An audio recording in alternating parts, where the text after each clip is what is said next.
Welcome to the Simpleton Podcast, the most popular podcast in heaven. And today we have a special audio essay written by one of our devoted listeners in heaven. And we will not tell you who that listener is, it happens to be a saint, until we're near the end of the episode. So you have to stay tuned. All right. This is the 10 rules for a day. It sounds a lot like Jordan Peterson's rules for life, but this saint was much more modest. He was just going to create just 10 rules just to get through the day. Just for the day. All right, Laura, can you give us the 10 rules just for the day? All right, here we go. Number 1, only for today, I will seek to live the livelong day positively without wishing to solve the problems of my life all at once.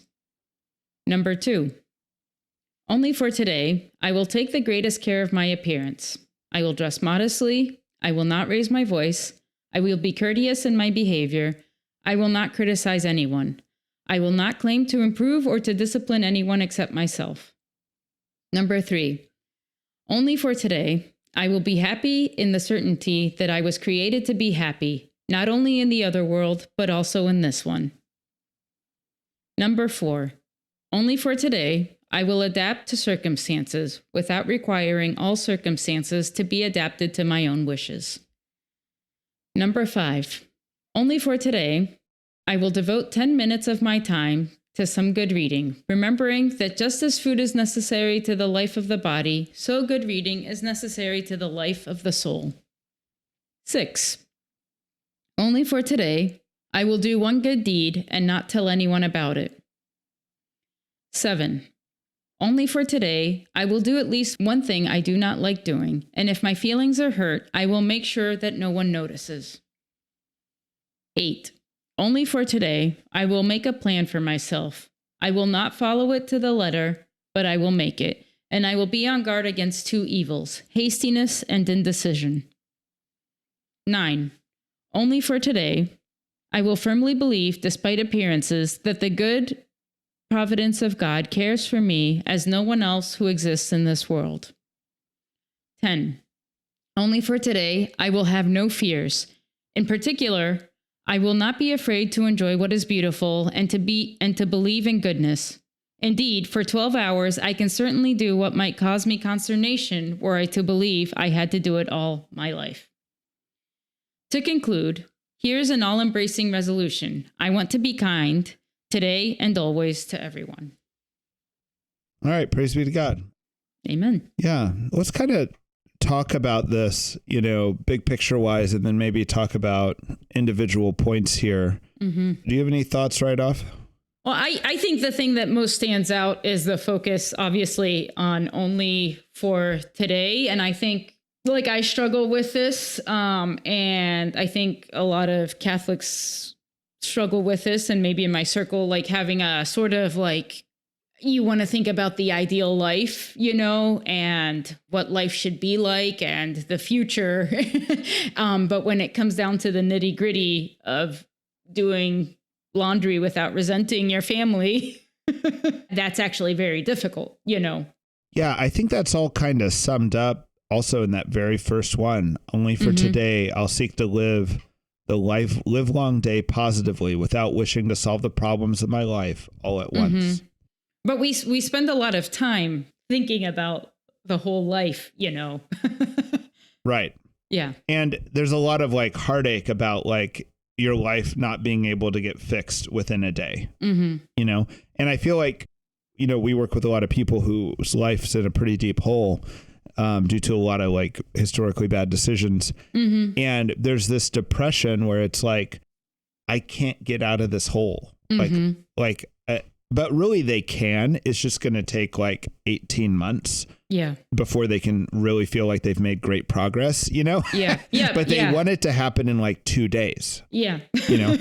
And I've also found the number one sign of crack addiction. I know I'm way off topic. These 10 rules are not about how to work with people who are smoking crack. But the number one telltale sign that someone's smoking crack is, the person, well, their life's a mess, right? and you go to them and you're like, hey, do you want to talk about this? Do you want some help? Like, what can we do to like, start working on this, right?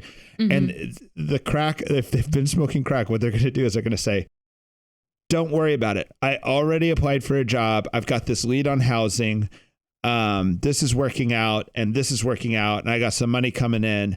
And when you leave, you're like, I can't even help this person, but good for them. In 3 days, they're going to solve all their problems. Right? Like they've got some 3-day solution to a 10-year long problem. And really, they're just high. Right. Yeah. Yeah. Yeah. Yep. But we all kind of do that sometimes. Oh yeah. Maybe you're not high on crack. You're just high on your morning coffee. But yeah, no, I think that's just interesting. Like some days in my life I have a pretty free structured life because I don't have a normal 9 to 5, I suppose.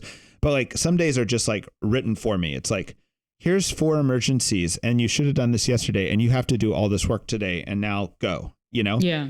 And then other days there's like my day's not written. And then I have to like try to get something done. Yeah. But there's no big objective that's going to be met. And I just have to make a little progress on a lot of like an incremental progress on a lot of little things. Yeah. This is like a really good attitude for that is my sense. Right. Yeah. I have like thing that's a little bit of an anxiety buster and it's productive, but it is also like kind of a spiritual thing too, because I'll worry about a big thing in my life and is it going to turn out and is it not going to turn out, and am I giving it to God? Am I not giving it to God? Hand it over to God and just saying like, okay, have I done the steps that I can do now to address this?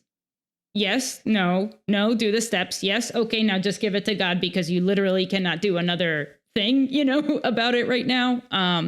We're like looking for the satisfaction of like having ended the project, or something all the time. And it's like laundry never ends. The dishes never end. And so it's like right now, today, have I done the laundry I needed to do? Yes. Or no, Mm-hmm. Yeah. It also struck me before we kind of go point by point here, but like, like when people read the Beatitudes, one of the first things that you have to kind of get in the right headspace with is like, this is not a checklist.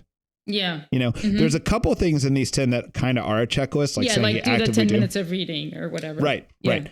But a lot of this is about like getting in the right headspace. Yeah.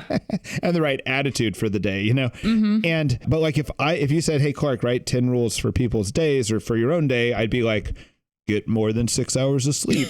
Don't eat sugar. Get some exercise. Like it would be much more like earthly like stuff, And I don't think I would have been capable of quite putting something like this together. Yeah. Right. I think your parents and also Father Adam's parents had like, oh, you're feeling bad. Did you eat? Did you exercise? Did you sleep? Did you pray? Right. And I think that's pretty good advice. But yeah, right. I think it's pretty solid. And I've seen some kind of shorts of people making fun of people saying like, oh, I barely slept last night and I've been eating junk food and I haven't gone for a walk outside or called my friend. I don't know what's wrong with my life. I'm depressed. I know, but, right? Yeah. But I've been seeing those. But yeah, I think I would want to add my laundry is a big focus in my life right now. But it's like, are you doing laundry without resenting your family or not? Like that this is what it's all about. Yeah. What I mean? Like I sent it to, to live in the moment, to realize that this like weird family moment you're in today is actually what it's all about. Yeah. And to enjoy your kids right now and to enjoy your life right now, Yes. Well, let's go through this then. So we already talked about number 1, which is I will seek to live the livelong day positively without wishing to solve the problems of my life all at once. Number 2 is my least favorite. That was my least favorite.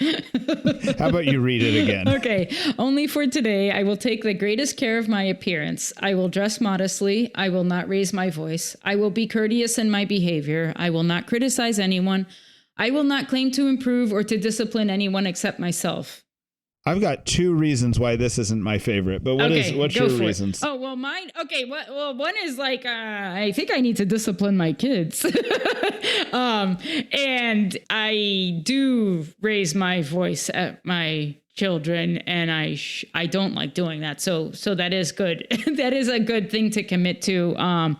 Somehow idea of modesty and appearance and behavior, or appearance, fine, whatever. But I feel like there's something chafes there. I'm kind of like, I got a bunch of kids. I'm, a little bit, I'm in midlife, a little bit, in my mind, a little bit past midlife, and I'm starting to have more fun with my dress than ever before. Like I used to be like Boy Scout business casual, like, polo shirts and part my hair and stuff like this. Right. And now I kind of go for like Pacific Northwest cowboy. Which I love that it's that specific. Yes. Do you know what I mean? Yeah. Like it can't be Southwest cowboy or Kansas cowboy. It's kind of those guys who wear a bunch of wool who live in the Pacific Northwest were cowboys.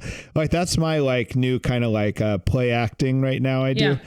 And I like that. It's fun, Yeah. And I also am not like, I'm happily married. I'm not looking to date or anything. It's just like I'm dressing this way just for kicks, you know? So maybe I shouldn't, but like, I don't feel guilty about it. Right. But the other part about this is the more important part that I think the author and I could have a chat about later. But the part that is more important is like, I sometimes talk to our new missionaries about kind of Christianity 101 and Christianity like 201 or 401. And what I mean by that is like, when you're in high school or early college, there is like focusing on that verse that's like, take the beam out of your own eye before you try to take the speck out of your brother's is like kind of a very important thing. Yeah. Work on yourself. Don't try to work on others. Like, I think at that age, you really see the other, like, it's like, especially if you're kind of, had a recent Christian conversion, you really see everything that's not that.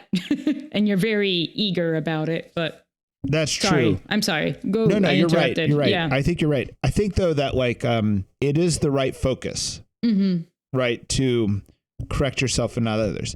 But then as you kind of like travel along in Christianity, you're going to get to the point that you're like either running RCIA or running Simple House or running something, or like even with our missionaries, they're going to get to the point where they're like living in community. And guess what? If your housemate is being a flop and never does his dishes and never does this, never does that, at some point you better bring it up. Yeah. And if you don't, you're creating this own little hell and you're kind of avoiding bringing it up. Yeah. And then the house becomes this boiler thing and they end up wanting to murder each other when really they could have just solved the problem by like kind of trying to improve or discipline one another, It's not like you're trying to fix the person. You're saying, hey, look, man, we need to be washing our dishes, or flushing the toilet or whatever the gross thing is, right? I have to tell these people, I go, look, I know that you think that you should only be working on yourself and never give like a correction or never like order something. Yeah. I think of it as like right ordering a situation. And it's like, no, man, you have to right order. And when you find out who wrote this, you'll realize this person had a lot of authority. and that's a hint as to who wrote this. But like, if it's like that person had to have been right ordering things. Yeah. I think something that we kind of do we need to right order things, but without like murdering or hating your fellow volunteer or wanting to see them go down in flames because they're bad at the dishes, And that's like a big challenge. That's a big challenge for everyone and living in community. And it's like a big, and there are times and sometimes specific volunteers that need to be like, sometimes I say to a volunteer, like, if you can tell this other volunteer this message, without getting angry or whatever, and you can deliver it simply, as a constructive, helpful thing, you should do this. If you are going to tear the person down in the process, you should hold your tongue and deal with yourself first, but I think there's like this like counterintuitive thing there, or this irony there. And maybe I'm misinterpreting what he's saying, because it says, I will not claim to improve or discipline anyone except myself. Maybe holding a standard up is different than improving or disciplining someone. Maybe you're just saying, look, no, we will be operating like this. Yeah. This is the minimum standard. I'm not really improving or disciplining you. I'm just telling you what the standards are, and we're going to hold that standard. But the irony and counterintuitive part of this is, if you avoid like kind of holding that standard, the anger grows. Yeah. Right. Mm-hmm. And then it becomes very hard to say the standard without the anger and the hatred and the murder. Right. Yeah. And if you do it from the beginning, you just de-wire everything. Mm-hmm. Yep. You know what I mean? Yeah. You just are like, it's not a big deal. It's dishes. Okay. It's not a big deal. Go do your dishes, Yeah. And, so-and-so didn't do their dishes again. It's not a big deal. They just need to do their dishes, Yeah. And you're just going to tell them they got to do it, Yeah. Saying it simply without anger is not really disciplining someone. Maybe. Yeah. But it has to be done early, because if you don't do it, then it becomes the anger, and then you're kind of screwed. Yeah. And then you're kind of like in a very hard spot where you still got to do it, but you're much more likely to like judge and sin in a way, or hurt yourself while doing it. So. Yeah. All right, let's go to the next one. Can I read the next one? Mm-hmm. Next one might be my favorite. It's the one that stuck out to me the most. Only for today, I will be happy in the certainty that I was created to be happy, not only in the other world, but also in this one. I like this a lot. Mm-hmm. I like this a lot because I don't feel like it's understood intuitively by people that it's not like living the Christian life should just create happiness, and that God is... I feel like what people see is that the devil was like given this world. I've heard people say that, right? And it's like, okay, at some level that's true, In another level, the devil can't hold in existence this world. The devil can't be like creating all the new life in this world. The devil is like such a complete zero compared to God. Yeah. That I feel like there's like this like temptation of people to like feel like the devil is like a yin and yang to God. And it's like, no, the devil's like less than nothing compared to God. Yeah. And in fact, this whole idea that evil, everything created by God is good. God did not create evil. Therefore, evil is not a thing. Yeah. Because it wasn't created, Maybe I didn't say that perfectly, but I think the idea that it's kind of this weird Catholic idea that evil doesn't actually exist. It has this other reality that's not quite full existence, Yeah. And it's just like when you meditate on that, it's just like, yeah, there's just blessings all around us. It's all from God. Yeah.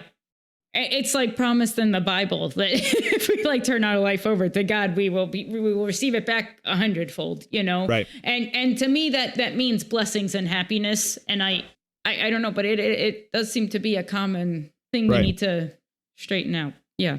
A lot of times when we do like these advice ideas, like here's how you should live, or here's some tips, right? I feel like there's a lot of assumption that someone's in a place like I feel like in my life, I have a lot of blessings, I have a lot of responsibilities, and I have a lot of freedom to reorder things, And there's other people who are literally just trapped. Yeah. And they might be a child in an abusive household, or married to someone who's an addict, or they may be the addict, where the addiction's just kind of kicking their butt, Yeah. And it's like sometimes these like kind of 10 rules for the day, they're not necessarily for that person. Yeah. Maybe they are, and maybe they just need rethought to be so. But I just want to throw that out there, that sometimes when I have these opinions about what people should be doing, I'm kind of assuming like most of the people I talk to and myself like have like some freedom and agency in their life, So, yeah. And Christianity is supposed to be for people also who are just in the hole, Yeah.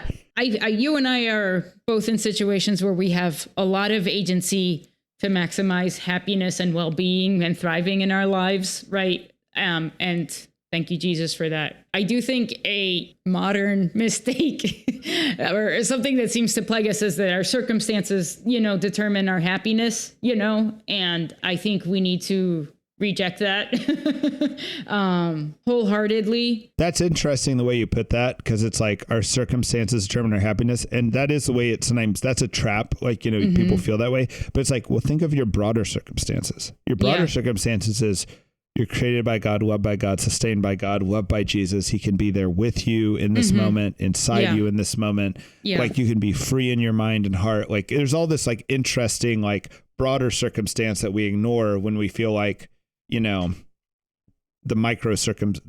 life circumstances. Yeah. Like and obviously like being in a abusive, horrible relationship, or being in a concentration camp or whatever, it's like, does not, it certainly hampers feeling that happiness. Right. But, I think I found this like when I'm anxious about something and not trusting in God, I have this horrible feeling that I am trapped and I can't get out. And now that I've grown up some, I know that as soon as I start feeling like I am trapped, I'm like, something is off in my thinking and in my faith in God. And I need to reorient myself, and to me, that's a sign that I'm not like putting my trust in God or even analyzing a situation rightly.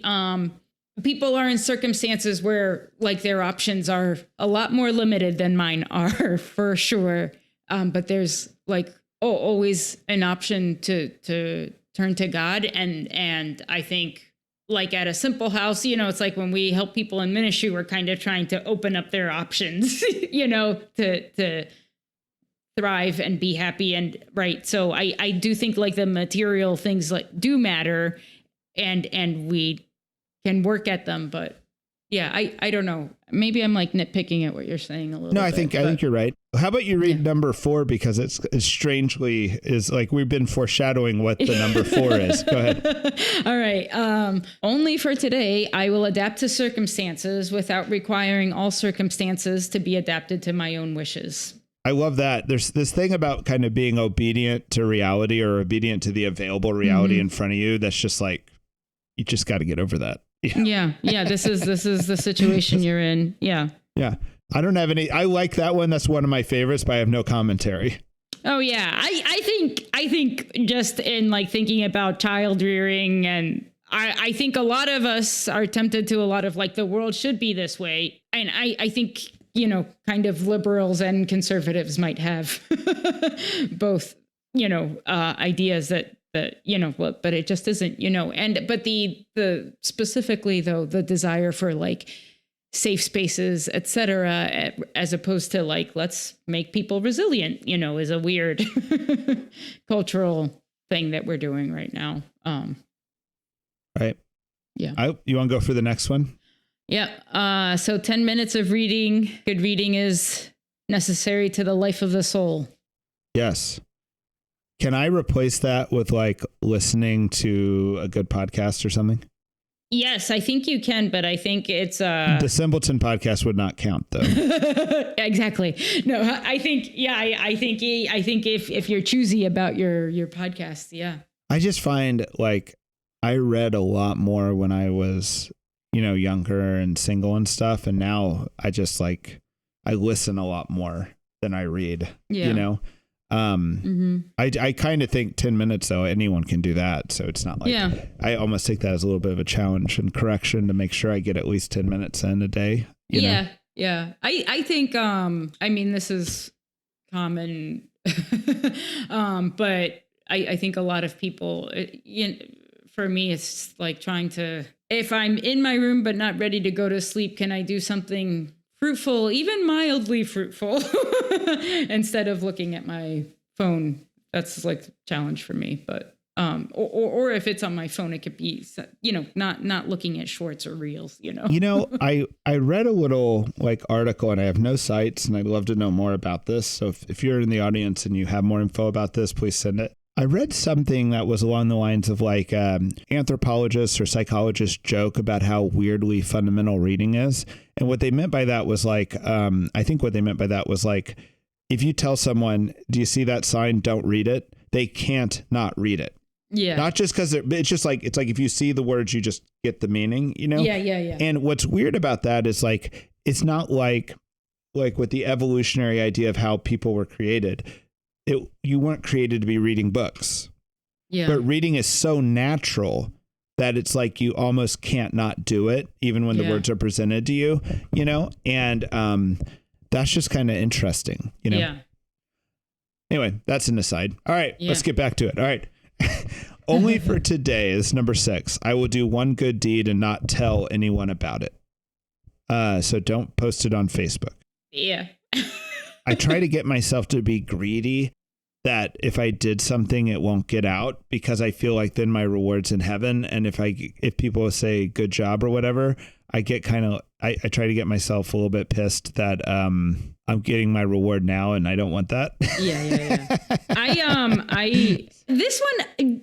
This one was maybe also one of my least favorites, because I'm like, yeah. I feel like this is like fluffy advice people give all the time, like.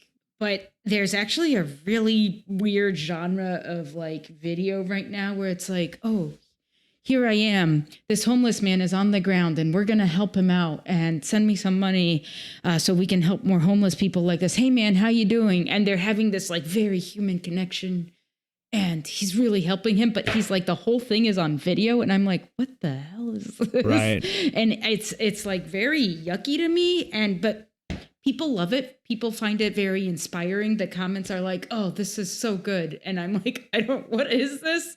So I another hint as to who wrote this is this was written before social media. Yeah. So we're applying it to social media, but it's not really from that era. I was also sort of wondering about, like, if you're a parent, like who needs this? Because what is a good deed? Because I'm like, man, I'm doing I'm doing sort of deeds all day long. Another hint is this person was not a parent. Yeah. All right. I think this is the most directly scriptural of all the 10 points, probably. Yeah. So, yeah. I mean, it's just like that. You can just create Bible. You could just footnote that with Bible verses about doing good deeds, not telling people about it. And I'm just being a jerk about it. But yeah. Well, we know you, Laura. The audience knows who you are by this point. Yes. All right, let's go number 7. Oh, this was a tough one. I will do at least one thing I do not like doing, and if my feelings are hurt, I will make sure that no one notices. I feel like those are totally unrelated, but yeah, that's how I felt too. I was like, yeah, why are these two thoughts together? Because like most of the things I don't like doing don't have anything to do with my feelings. Yeah.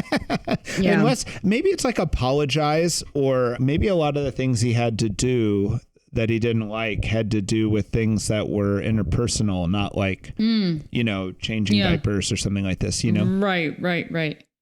That could be true. I think, though, if my feelings are hurt, I will make sure that no one notices. I think this is sort of interesting, back to the idea of like the volunteers and the dishes. It's like, well, if my husband does something to hurt my feelings, the way I process this is always like, I can choose to get over this right now, or I can say something, and is it better to say something because it would be, I don't know. I have a hard time telling sometimes, like, when is the right time to say something like, hey, this is not good for our relationship or something, like to improve the bigger thing, or, he's having a bad day. I can just eat that little comment and not and not worry about it. And I feel like I have that choice, any given time my feelings are hurt, and I don't know what to say about it, but well, sometimes when we do have to like give a difficult message, which you often don't feel like giving, because that's why it is a difficult message, so it can apply right here. Sometimes the person reacts, I don't want to say violently, but like they lash out. Mm-hmm. Yes. Yeah. And really, that doesn't mean that your message went unheard. It doesn't mean it wasn't a success or anything. It often means that was very sensitive, and that they might still think about this 2 weeks later or 1 month later. And it was very important you said it. Yeah. And you almost have to just kind of like not engage the lash out, so there could be something like that here, Yeah. And sometimes like I'm a landlord, right? So like, if I had to confront a tenant about something, I kind of know that inherent in me being a landlord and confronting a tenant about an issue could be like, the people they're having over or whatever the issue is that's hurting the building. I'm threatening their housing. Yeah. You know what I mean? I'm threatening their home. Yeah. And I'm not trying to. I'm not saying I'm threatening your home, but there is this impliedness. There's a primal Right. And they coming at me, at that moment is like kind of understandable, because this is more important to them than it is to me at the end of the day, So, and they're also getting critiqued, Yeah. So anyway, so I have to kind of get that and not like get personal about it. Yeah. But yeah. All right, let's go to number 8. I think number 8 could have been in Stephen Covey's 7 Habits of Highly Successful People. Only for today, I will make a plan for myself. I may not follow it to the letter, but I will make it, and I will be on guard against 2 evils, hastiness and indecision. I feel like there's a message here for lots of different personalities, like for the perfectionist, for the procrastinator, for... I am more prone to hastiness than indecision. Well, I'm prone to hastiness when I'm indecisive, because I'm prone to indecision. But then when I'm like, okay, you've let things get out of control, like, fix it now, and neither of those like produce good, fruit in my life. when I'm kind of giving way to, there's also a message for like, it's like you need to be disciplined, but don't be controlling. I don't have anything to add to that. Yeah, pretty good. All right. Only for today, I will firmly believe, despite appearances, that the good providence of God cares for me as no one else who exists in this world. This I love, and this is the one that most speaks to me almost like as a correction. I do believe this, like this is not a thought that I haven't had before, but it's like making that real, that I'm actively getting provided for all the time in a very special way by God is, that's part of living in reality. And that's a hard, And it's like, I feel like our ego or whatever is always contradicting that reality. You know? I think there's something instructive about how faith works here. The intellectual argument might elude me about God for a while, but just today I'm going to decide to believe he is good and he is providing for me. And I don't have to understand all of metaphysics and theology and whatever. I don't know. This particular love of God is one piece of the good news, that God doesn't just care about Christians. He cares about you. He doesn't just care about the world. He cares about particularly you, in every moment of you. Yeah. Right. But it's this idea of only for today, I will believe this. Like, it's like, even if you're kind of struggling with some confusion or doubt or something, just try this on for today. Right. Yeah. And it says, I will firmly disbelieve. Mm-hmm. I will firmly believe despite appearances. Yeah. And it's like he's saying, of course, this is written in any theology book, maybe, but this is not enough to think of it as like a theological truth. This is a firmly believe. Yeah.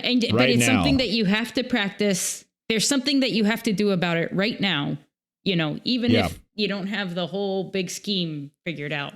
Right. Let's do the last one, number 10, and then we'll get ready for the reveal of the author of this 10 rules for the day. Only for today, I will have no fears. In particular, I will not be afraid to enjoy what is beautiful and to believe in goodness. Indeed, for 12 hours, I can certainly do what might cause me consternation, were I to believe I had to do it all my life. Mm-hmm. Mm-hmm. Right? Keeps you from getting overwhelmed. It's very similar to this idea that I was meant to be happy, not just in eternity, but right now, enjoy the goodness and believe in the goodness, It's also, I like the love God and do what you will. It's like if you're loving God and orienting your life that way, you can just be unafraid and go ahead. It reminds me of sometimes people say, like, you have to eat your frog. I only learned of this saying recently. Yeah. Indeed, for 12 hours, I can certainly do what might cause me consternation, were I to believe I had to do it all my life. I can eat frogs for 12 hours today. Yeah. But it doesn't mean a lifelong commitment. You can't commit beyond the moment. So it's kind of interesting. Well, I guess, we do commit beyond the moment with marriage and different things. Yeah. There is this other way that's like, there only is the moment. What are you going to do right now? Yeah. I feel like when I'm like exercising, I like enjoy exercise, right? But sometimes it's like you're doing something and you're like, this is horrible. I can't do it any longer. It's like, I can do it for 5 more seconds. I can still do it for another 5 more seconds. Right. Yes. Go ahead. I'm going to put the conclusion out there. To conclude, here's an all-embracing resolution. I want to be kind today and always to everyone. I don't know what to think about that. Like, I feel like later in my life, I'm trying to master being the kind jerk. You know, like the guy who's like kind of contrarian, who needs to tell you the thing that you don't want to hear, but I'm trying to be a kind jerk all the time. And I think I might be in error in this. Like, I think I need to just be more traditionally kind, not just rascally kind, you know? Yeah. I don't know what to say about that. I have a question for you. Yeah. Do you think that Dr. Jordan Peterson listens to all of our podcasts?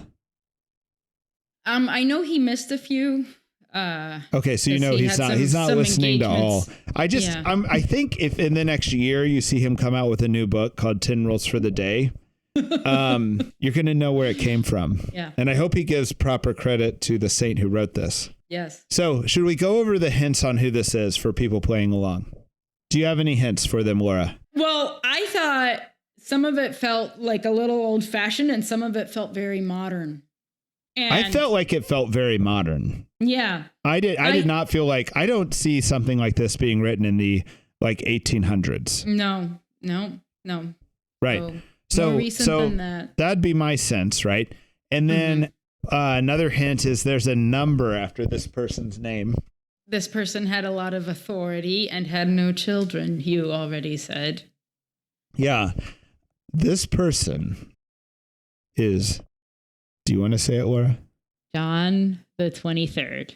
Saint John the 23rd. Pope Saint John the 23rd. Yep. All right. This was revealed at one of the memorial masses for Saint John the 23rd in 2006. The cardinal who gave the mass revealed that this was his 10 rules. It was called the Decalogue of who did he? I Saint wonder John who the 23rd. He wrote this for. I think he wrote this for himself. I think this was his morning meditation, but I don't know that we know the full story on it. I just randomly discovered that this existed recently. And so I thought it was good to share, but it would be interesting if there was more dug up on it, like how he used it. If we do, we'll cover that in a future episode. Yeah. Yeah. So anyway, hey, we need to talk about a couple things with Simple House for a second.